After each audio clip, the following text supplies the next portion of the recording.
Hello, welcome back guys. We got another video here. Today we are working on the C300. So I saw a lot of videos online for this issue, which I'm going to start it so you guys can hear. But it's the idler and tensioner pulley. Sometimes you'll get like a weird whining noise, almost like a popcorny noise, like a crunchy noise. I'm going to start it so you guys can hear what it sounds like on mine, and that way you guys can kind of use it to diagnose your issues if it's the same problem. Let me go ahead and start this up. And let's pop the hood. So now it's intermittent for sure. Like right now, it sounds a lot quieter, but let's see here.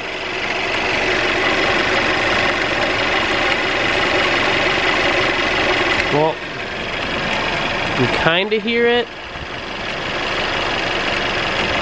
Alright, it's starting to make that noise now. Almost like a popcorny noise. It's intermittent, and also a whiny noise is what you'll hear sometimes. I already drove my car this morning, so it kind of warmed it up, but I think when it's cold is when you'll hear it when it's the most prevalent, I guess. Yeah, it's not making it now. So it is, again, it comes and goes. It's kind of weird. It almost like had its stages, but I definitely know that is the, I can hear it now. It's a lot louder. Again, you might not be able to pick this up. I might not be able to pick this up on camera, but take my word. If you hear like a popcorny noise or a whiny noise, it's most likely your idler pulley and the tensioner pulley. And if you're at it anyways, you might as well replace the belt as well. So I'm going to show you how to do that in this video. Okay, so like I said, there's a lot of content on this for the W204. For some reason, not a whole lot on the W205. I'm guessing it's super similar, but I figured since I don't see it online very often, might as well record it and, you know, help one of you guys out.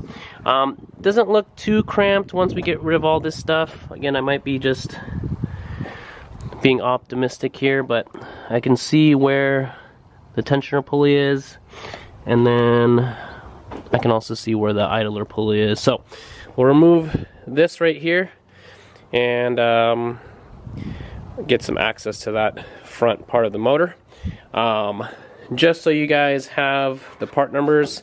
For the idler pulley, I went with a Gates one because it was just a lot less as far as price-wise. I went with a Continental serpentine belt. And then this right here is the OE tensioner pulley. So if you look, this is a part number for that. And it'll look something like this. And I also went ahead and got a new bolt for the tensioner pulley as well. Alright, so we're gonna remove this intake tube.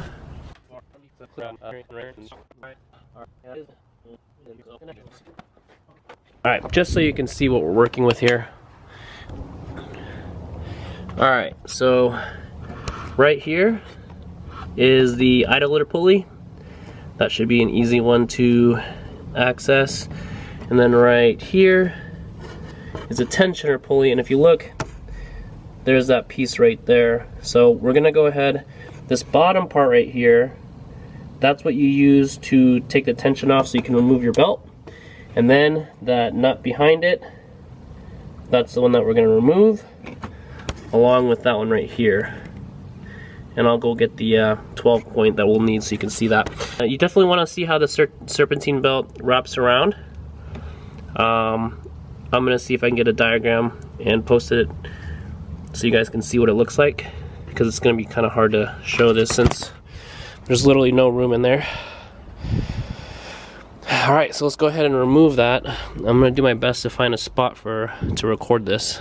So before I start taking things apart, I always like to double check the actual part next to, if possible, obviously, next to the actual part being replaced to make sure they are similar, and that one, I mean, I can't get it side by side next to it, but that definitely looks to be the right one. And luckily this one came with a replacement bolt already.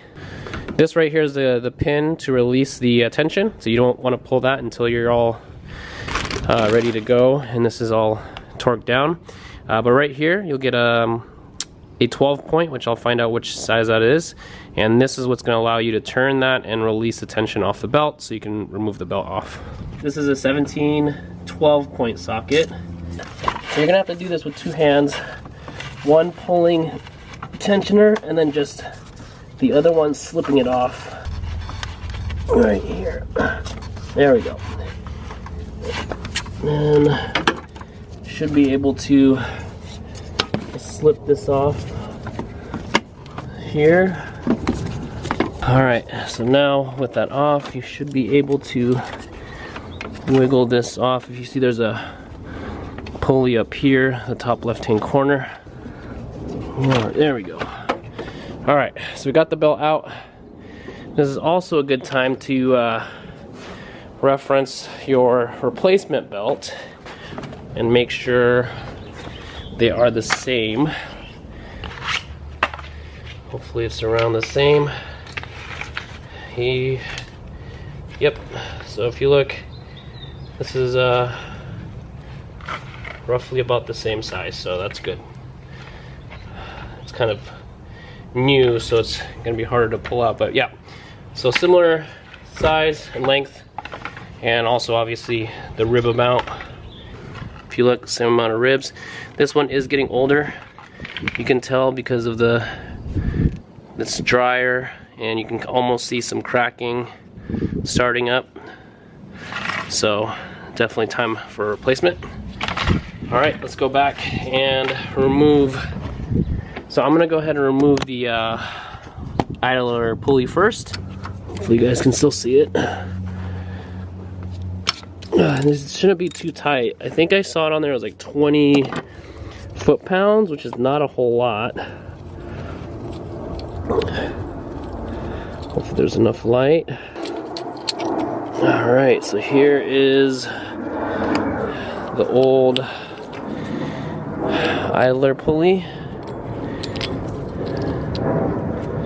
This doesn't sound too bad. All right, and here's the difference between the new pulley and the old one. All right, I'm gonna try not to bump this. So this right here is the idler pulley, and this is the bolt we're gonna remove. So this should be an 11.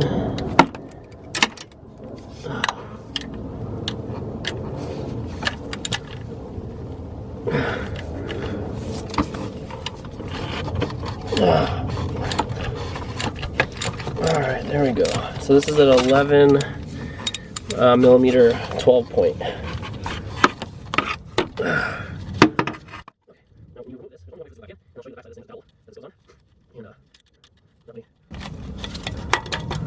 That's it.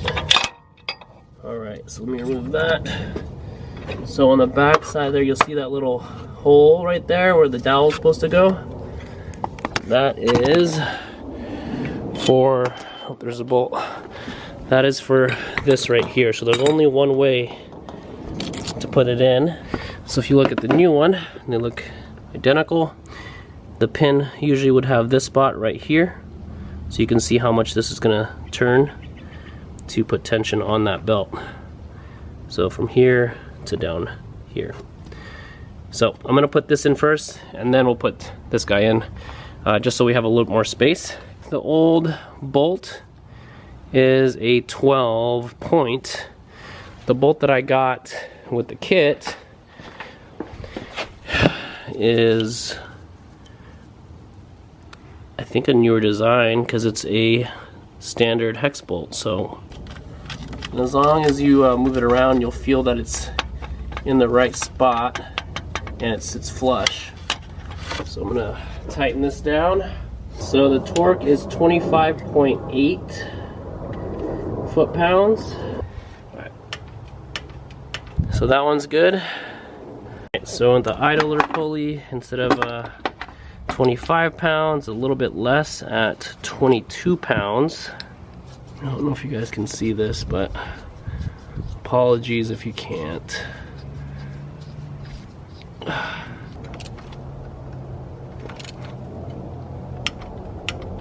Alright, 22 pounds. I always like to have the name facing this way so it's readable, unless it says like engine this way. There's usually an arrow which will show which side it's supposed to go, which on here, looking at the entire belt, just to make sure, I do not see that, so I don't think there is a direction on these, on this specific one. I have seen where they do have a direction on for some reason, but if you don't see that, safe bet is the actual name facing you. So I'm gonna go ahead and try to get that on here. I would say start on the top left hand corner. That's the hardest one to reach, to make sure that that's on. And then you should be able to get everything else on. Like so, like so. Alright, so I got everything in position. Now before, I think the easiest way is get everything on, and then the idler pulley part is the last part you put on, because there's no ridges and it's kind of easier to, you know, access right here.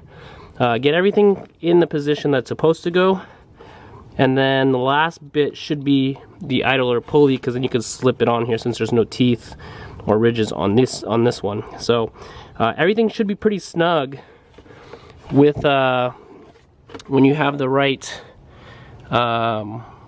pattern on there.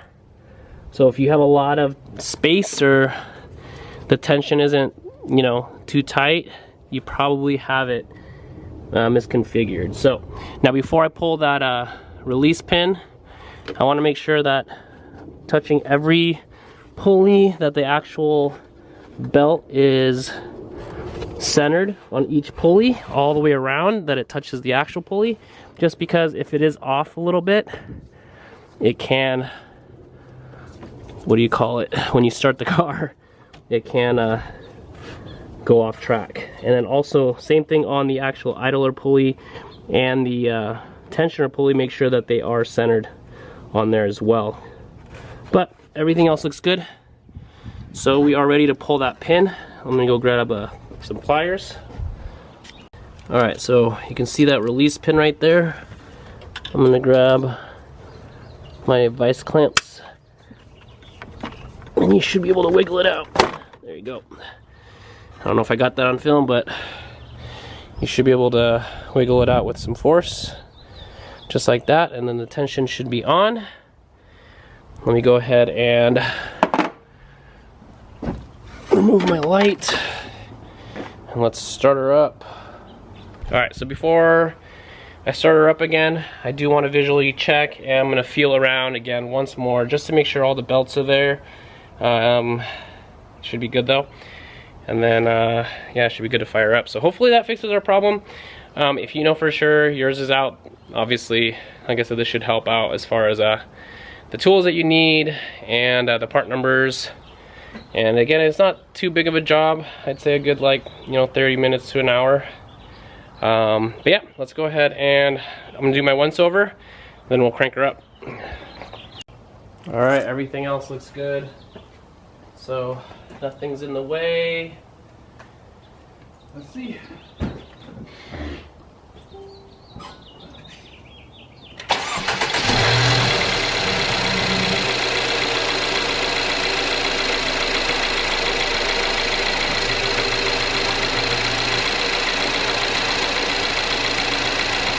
Nice. Alright, so she sounds good. I don't hear that whining that I heard before. The belts all look good. Hopefully that helps you guys out with your W205. This should be similar to the W204, but again, there's a ton of videos out for that one, for that model. And like I said, I didn't really see a whole bunch for the W205, but it's pretty straightforward. Hopefully that helps you guys out in your journey to replace these parts. Pretty straightforward. If anybody else has some input or maybe some tips and tricks, feel free to leave a comment below and help everybody out on this little project. So until next time, guys, thank you so much, and we'll see you in the next video. Later.